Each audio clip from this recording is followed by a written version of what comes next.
Student Union's 2018 Great Debate. The PSU is a completely student-run organization committed to increasing nuanced dialogue on campus. To this end, we host speaker events that feature a multiplicity of perspectives. The question that our panelists here will be discussing tonight is, Me Too, where do we go from here?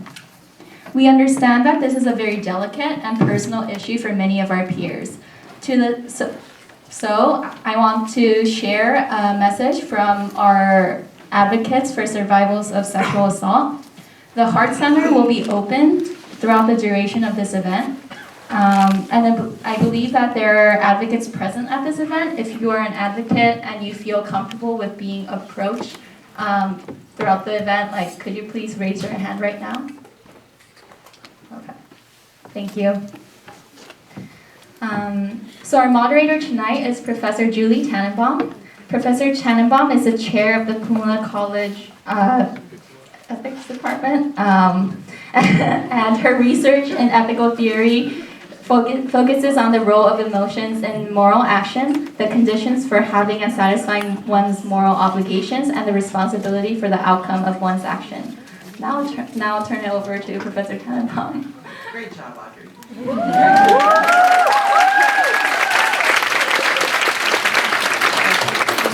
Is this working? Yes. Oh, really? Okay. Thanks so much for coming.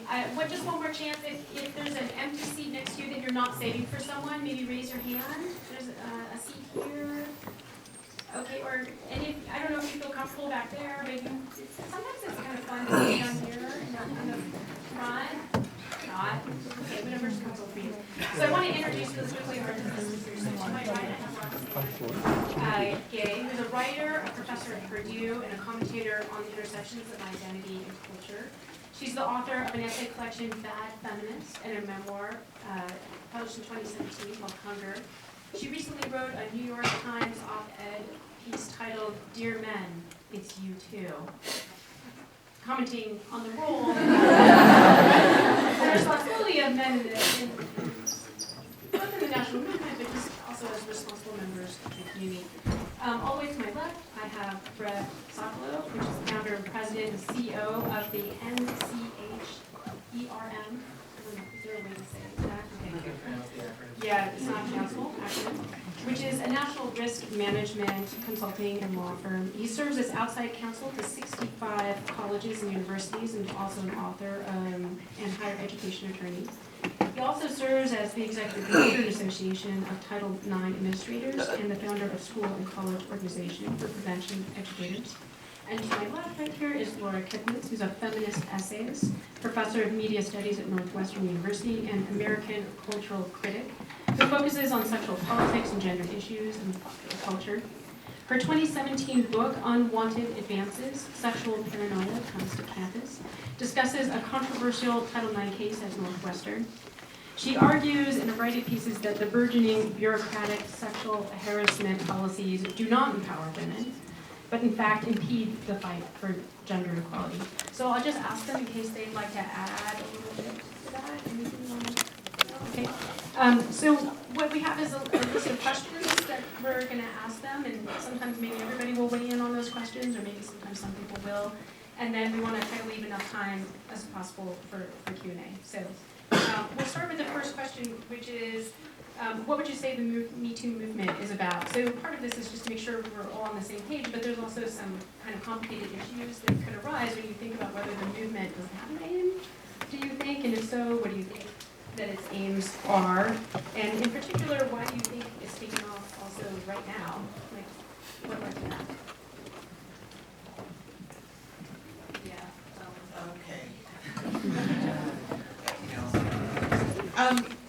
What is the Me Too movement? I think it's a moment of reckoning, and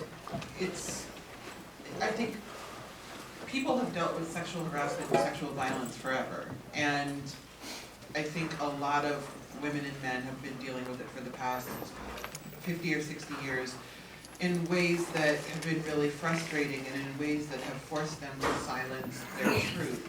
And I don't mean that in a trite way. I mean that just literally. And when you look at so many people who have changed careers or have had stalled careers and whose lives have been irrevocably changed, you have to recognize that at some point, enough is enough. And I think we just reached that moment culturally. And it was a perfect storm of a lot of things. I think it started with Harvey Weinstein because he hasn't had a hit in a long time. And so he was an easier target than when he was making Oscar-winning films. And women finally were able to come forward and be believed. And that was the key difference between now and all the other times when women have said, this terrible thing happened to me, and saw no results. And so I don't know where we go from here or what is actually going to happen with all of this, but I do think it's been a long time coming. And I also think that this is the very beginning. We have barely seen the tip of this iceberg. Whether you consider it a movement or a societal shift, a movement that catalyzed it, I think the seeds of Me Too have existed for a very long time. And maybe Harvey Weinstein was a touchstone for the latest round of this, but I saw Me Too, we didn't call it that at the time, really beginning in 2010 and 2011 with activist groups like Know Your Nine and End Rape on Campus in the college environment. It's nice that society has begun to catch up with some of the things that we really led on, I think, in higher education. But in terms of a formalized movement, I think probably right around the October time period is when I dated to. And I agree with Roxanne very much that we never know exactly when a societal shift like this is coming, but you can get a sense for a tipping point sometimes when it is an opportune moment. And in a sense, yes, it's a beginning, but it's a pretty mature movement quickly in the sense that the timing was really right. And so I'd like to think that the foundation for that amongst the activism of college students for 8 years leading up to this is really part of what has led Me Too to have the success that it's had so far. I just want to say two different things about this. One of the things that I've been thinking and trying to, contemplate this question is that it strikes me that, well, Me Too originated, I guess I would sort of put it later than Brett does, as a combination of factors. And one was the, great reporting of legacy media, old school media like the Times and the New Yorker about the Weinstein case and others, mostly at the beginning, media figures who were exposed.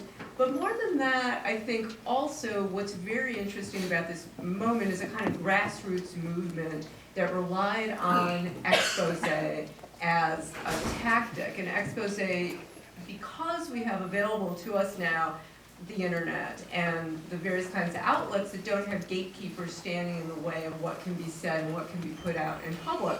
That's, I think has upsides and downsides.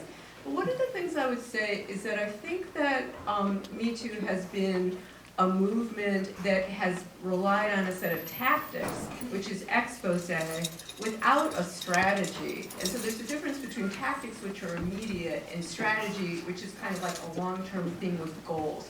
I don't think that Me Too exactly knows what it wants.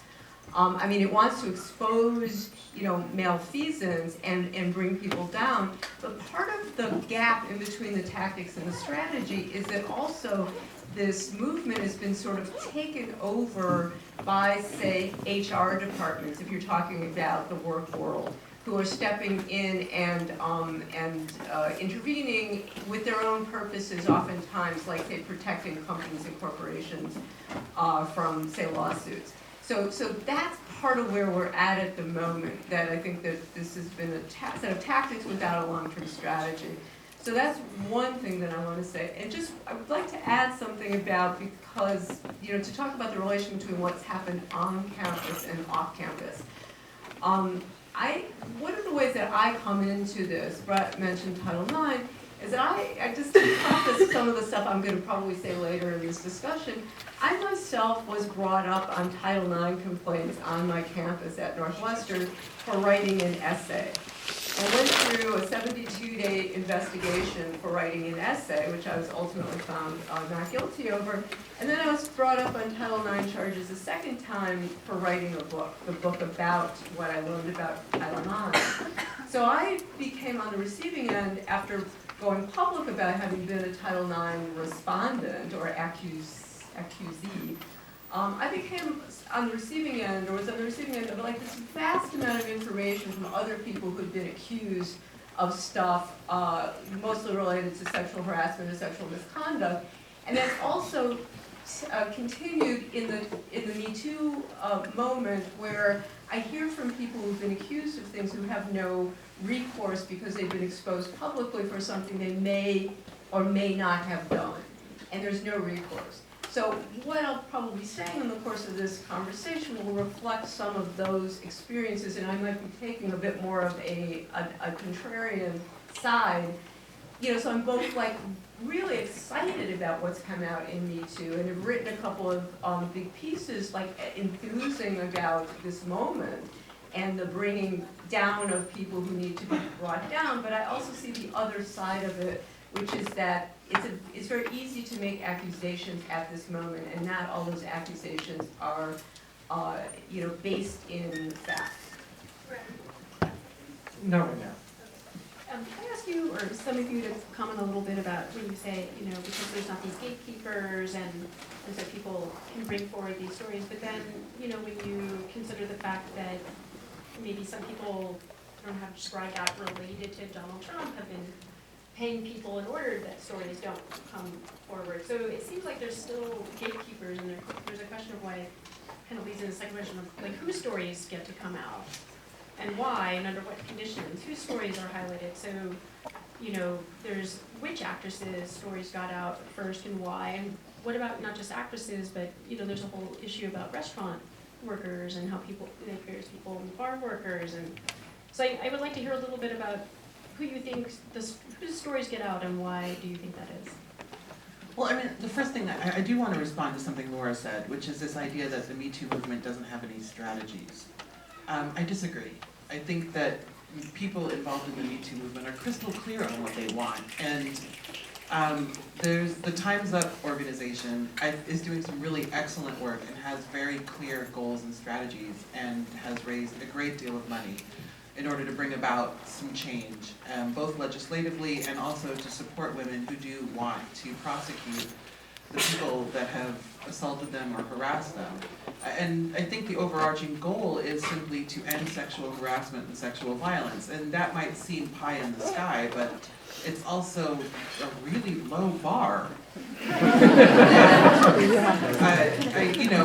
That is the goal. And how we go about that, because the movement is, as many movements are, fractured, it may seem like there is no strategy involved, but there is. And I think those strategies are fairly clear when you look at people who are doing a lot of this work very visibly.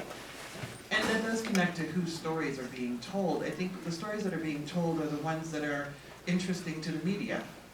And oftentimes it is the stories of white women, and very visible and famous white women, whose stories are told. Because even the famous black women, nobody really talks about them. And they say, this happened to me too, and the media notices it for perhaps 5 or 6 hours, and then they go back to talking about Gwyneth Paltrow or some other lithe blonde.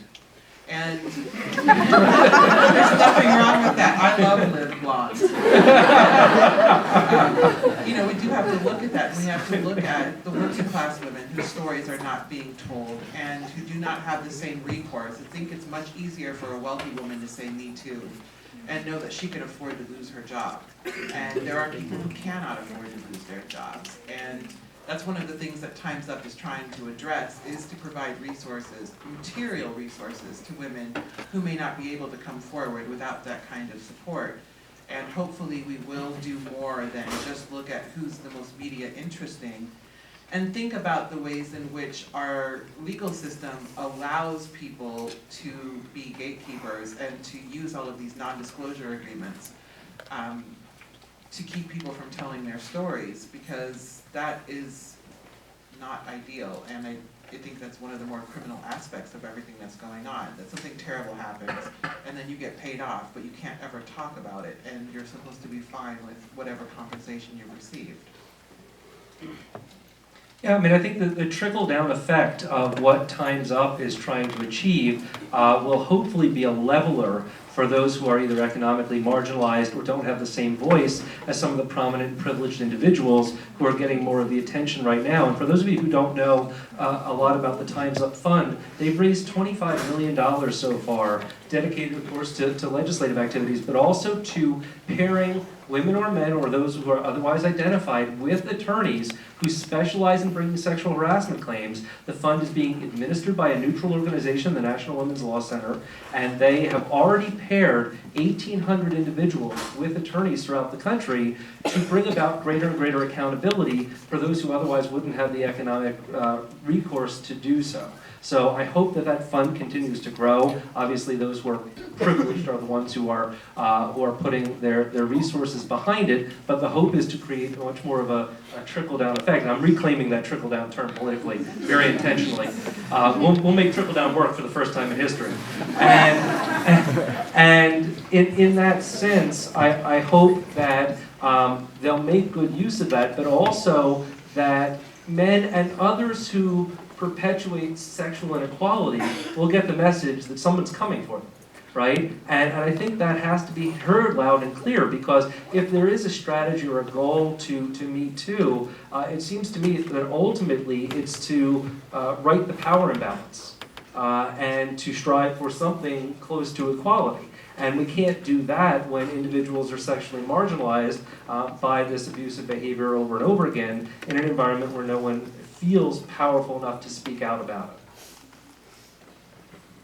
I guess one of the things I would say is that I think that you have to, at this moment, be able to hold like 12 different contradictory opinions at once. And that's how I look at this moment. I mean, there are different ways we could emphasize a narrative that sort of simplifies what's going on, but I also think there are many contradictory things going on and competing kinds of goals. And a lot of things going on that have no goals, and which expose and humiliation and shaming people in public is part of this moment, and there are plenty of opportunities for that.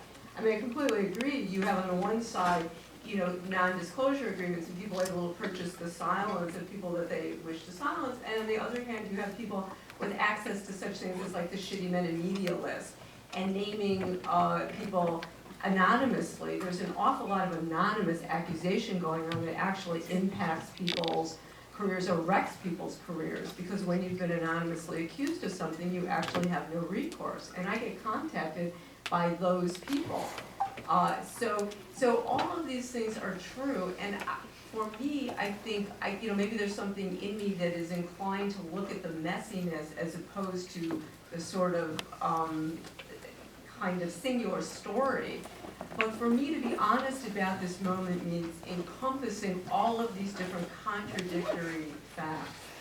And there's also something about this moment that it's very easy to be self-congratulatory about what's going on and to enjoy watching others fall, watching the downfall of people, some of whom definitely deserve it, and other people who got caught up in a moment, who were anachronistic in relation to contemporary social mores, you know, all sorts of stuff. And, you know, there is a term for that, which is witch hunt. And some of that's been going on, for sure, on campuses and off. And I just think it's only honest to acknowledge the reality of that and of the wrecked lives that we're also sort of participating in without oftentimes enough facts to support the downfalls that we're applauding. Yeah, I want to agree in the sense that I feel the struggle of holding multiple, what feel like conflicting opinions about this. I have the excitement that's been shared by other members of the panel about where Me Too goes and what it means for you and my daughter, and you know that's very meaningful to me. And I also wonder how we safeguard that progress against probably what is a fairly small number of people who would weaponize it. And I think that the integrity of what it achieves means that all of us who believe in it have to be thinking critically, how do we make sure that people are less able to weaponize complaints? How do we make it a reality that the taint of allegation is not the same thing as a finding of violation? And so as the movement matures, I hope that these are the kinds of questions that we struggle with. And I know that there are arguments out there, and I hear them, and they resonate for me, that a certain amount of collateral damage in a movement like this is inevitable and acceptable. And I can respect people's perspectives on that, but I also have the lived experience of working with individuals who are going through this and the pain that they experience. I've seen Laura go through it as well, and wonder if it's that facile to simply accept the human cost as a necessary evil to move society forward to where we want it to go. Can I put in? So just one more time, because you're already sitting on the ground, perhaps some people would like to come and sit down here. This was like people who can't even get in the door. Look at those sad people. Yes, you're creating one heck of a fire hazard. Come in. Why don't you guys come sit down in front? It's going to be fine. Yeah, and make some space. And then my second comment is so funny when people up here say something that just a ripple through the crowd, and everyone's like, "Rah!" So don't worry, you'll get your chance. I hope to, come up to the mic. So maybe just jot down like your thoughts, like in the meeting. I think to me, it's like this is a great line of sight.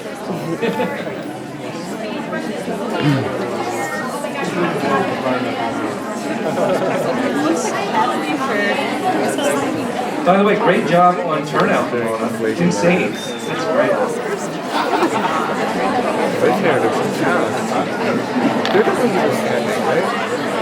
Having people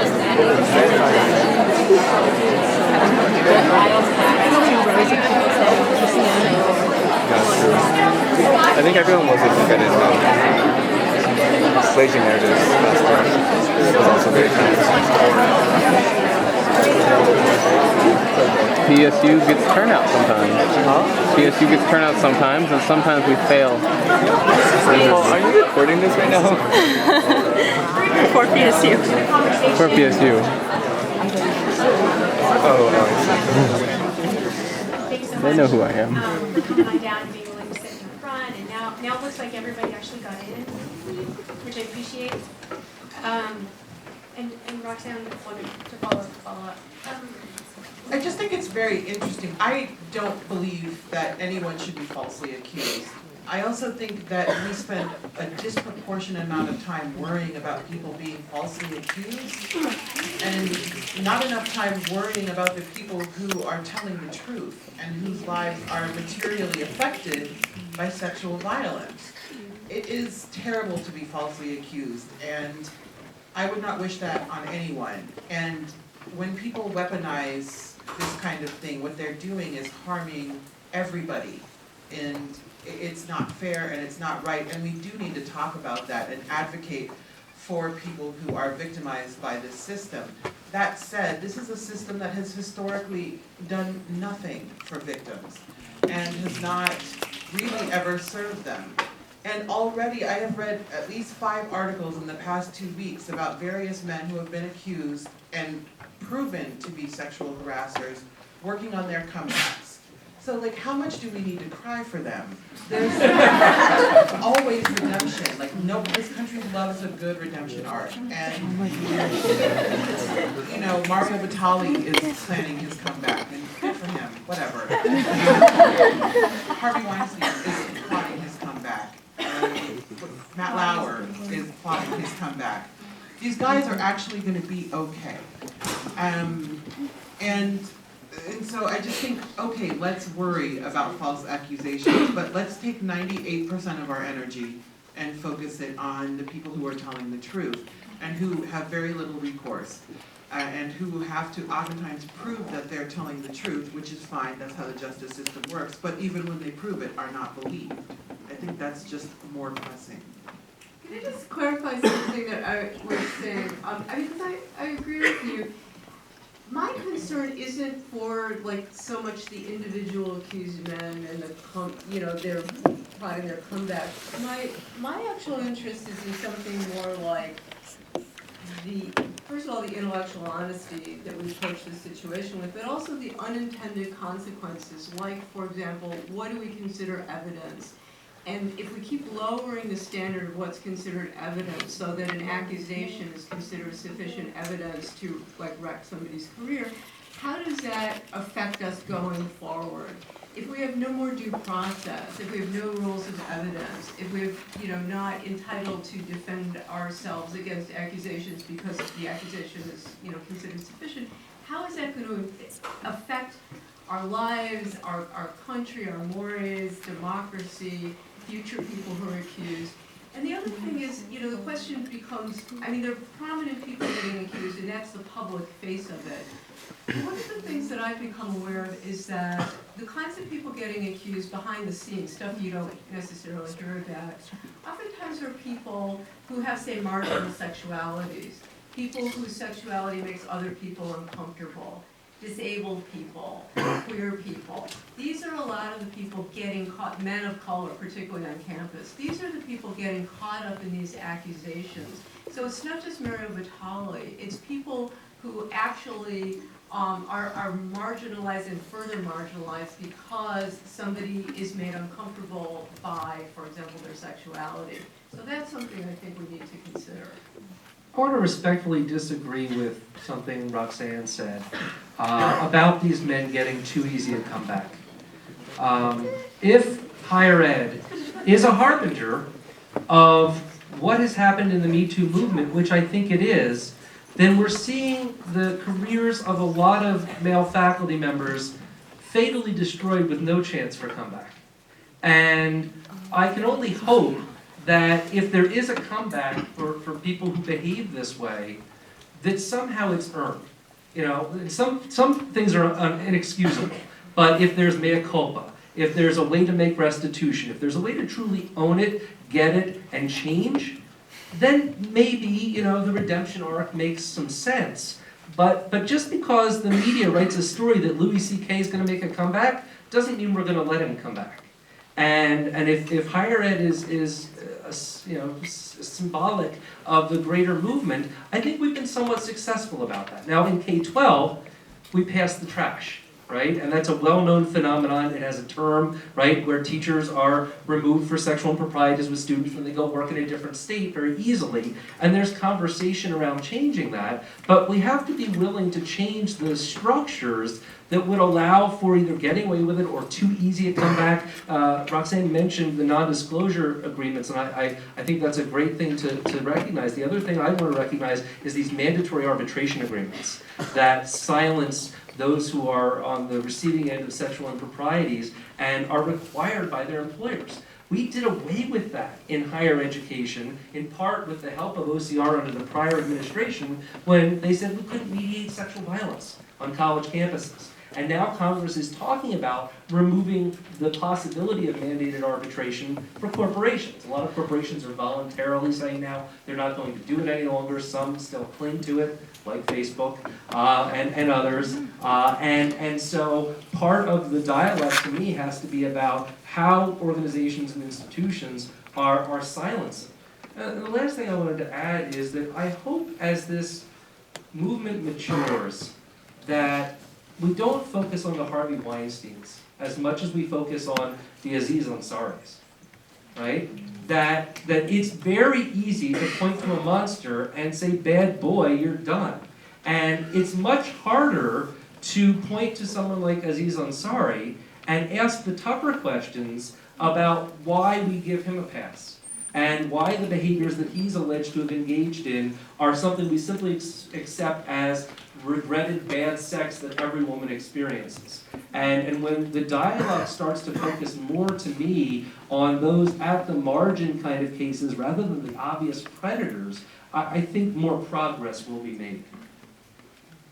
Sorry, are you saying Aziz is a predator or a margin? I'm not quite sure how you're classifying him. Yeah, so I'm saying that it's, when you look at the predatory allegations of a Bill Cosby or a Harvey Weinstein or, those types of situations, I think it's easy to easily call that out, right? I think when the allegations were made about Aziz Ansari, the majority of people said, you know what, that's not a crime, and there are a lot of people who are politically trying to make this into a boundary transgression, and I don't think there was a resounding or resonant response to that, whereas I think, having looked very carefully at the facts as alleged, there were a lot of boundary transgressions there. He repeatedly stuck his fingers down her throat in a move she called the claw. And my family's into horses. My daughter rides. You know what you do when you want to control a horse? You stick a bit in its mouth. And then it has to do exactly what you tell it to do. I can't imagine on a first date hearing about a more invasive power move than that. A lot of women have said to me, I'd rather have somebody's penis in my mouth than their fingers like that. Which I thought was a very interesting statement, because I've never thought about that. And how domineering that felt. So until we start to have more conversations about those kinds of behaviors, I think that we're not shaking up the status quo quite enough. So I think Laura's going to come in, but I was just going to say, like, now we're circling back around actually to my first question, which had to do with what the Me Too movement is about. And I think on the one hand, there's focusing on the legal funds and the legal side, but there's this question about, is it just about sexual violence, or or about like the culture around sexual interactions and what it is to respect someone and be in a sexual situation. So Well, this it is is relevant. kind of exactly what I was talking about using shame and expose in this sort of ad hoc way as a tactic for something, but for what? I mean, is it that we want the Twitter sphere to be the final, like an adjudicator of what we do privately? I'm actually all for having these conversations and all for, having more conversations about how actually gross sex can be and how oftentimes we participate in situations that we wish we weren't part of and somehow feel like we can't walk, we being women mostly in these cases, can't walk out of. I think those are great conversations to have. But then the question becomes, do we want some higher authority, like HR departments? I mean, there's probably not one for a stand-up comedian, but there are if you're on a network show, to step in and start saying what is and isn't proper sexual behavior. And if we're opening the door to that, I mean, that seems like a big door to open without having sufficient conversations about the downside of opening that door. So that's partly what I meant at the beginning about and I was thinking about these case because I thought about it a lot, about what are we opening the door to with this? And what did, the babe, the woman who went out with Aziz and the babe writer, what is it they were hoping to accomplish besides shaming of him with that story?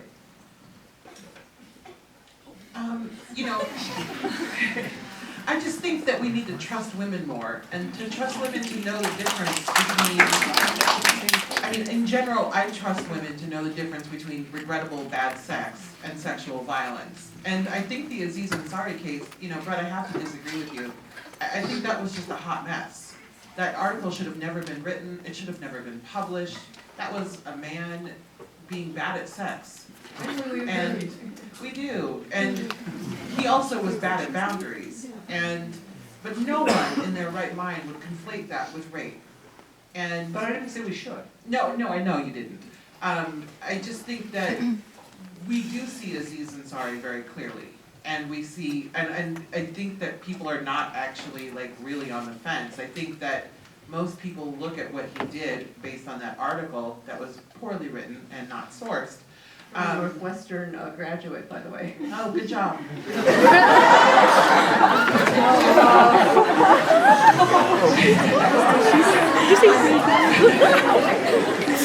was bad, and I just think that to bring him into the conversation is to sort of diminish what Me Too is actually about, and that I think that the article was a travesty, and not everyone agrees with that, and I respect that. But that article felt more like a young woman who felt her boundaries being violated, and they were violated, but didn't know what to do with it, and also had some just disappointment, as one does when this idea of what you think an encounter is going to be doesn't end up the same. But even throughout that piece, she doesn't ever really assert that it's sexual violence. And so that's why I think the conversation around Aziz Ansari, for example, is murkier, because the article is murky and everything she feels is murky. But we shouldn't be lumping that into Me Too, because it's actually not related. It happened around the same time, but it's not the same thing. And I generally trust women and men to know the difference between what was going on in that article and what's going on with workplace harassment, street harassment, sexual violence, rape, all the way along that sort of spectrum of bad behaviors. Yeah, can I press maybe all of you a little bit more on this issue? Yeah, Right. yeah, no. I'm just particular about the, what is, I don't know that we have to worry exactly about what the Me Too movement is, but I was thinking, on the one hand, I have the thought, like, we don't want to confuse, sexual violence with these other kinds of things, and then have everything get watered down and treated the same, right? That's part of what you're saying. But on the other hand, I was thinking, it's high time that we could open up a conversation about all the other shitty things that go on between men and women, and that it doesn't have to rise to this incredible standard that I have to be like, I was raped by this person, that I could also say, there were all these fucking power moves that were made on me, like, in class, or like in the dorm room, or where, like, there's these, so I thought, like, originally I had the reaction of, like, I didn't want, like, these two things to get conflated, and then I thought, well, maybe part of the movement is to say, look, we're not confused, we're not conflating them, but we also want to, like, increase awareness and tell people to knock the fuck off this other stuff, and that seemed important to me. So now, please, Brett and others. I have a whole book coming out about this on May 1st.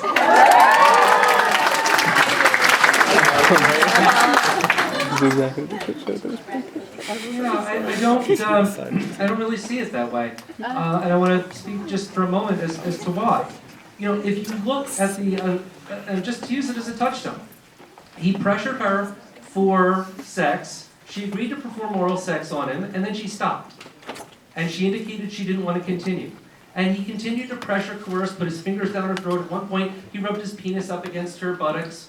Those behaviors, to me, once she said, stop, I don't want to continue, were him trading on his power. That he would not be held accountable, that she would not say anything, that he had an entitlement to it because of his celebrity, whatever it was.